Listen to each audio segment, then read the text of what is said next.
کسی مسلمان کو ناحق قتل کرنا بہت بڑا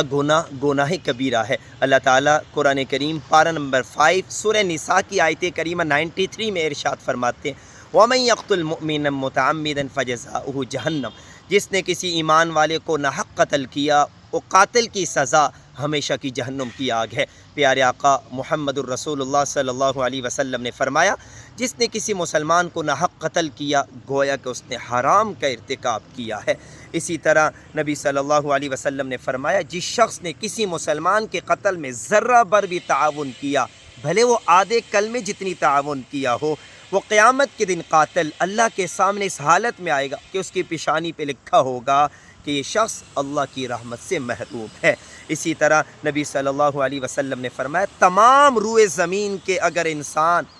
اور اسی طرح آسمان کے سب لوگ کسی قتل میں مسلمان کے قتل میں شریک ہو جائیں تو اللہ تعالیٰ قیامت کے دن سب کو اودے منہ جہنم کی آگ میں ڈالے گا۔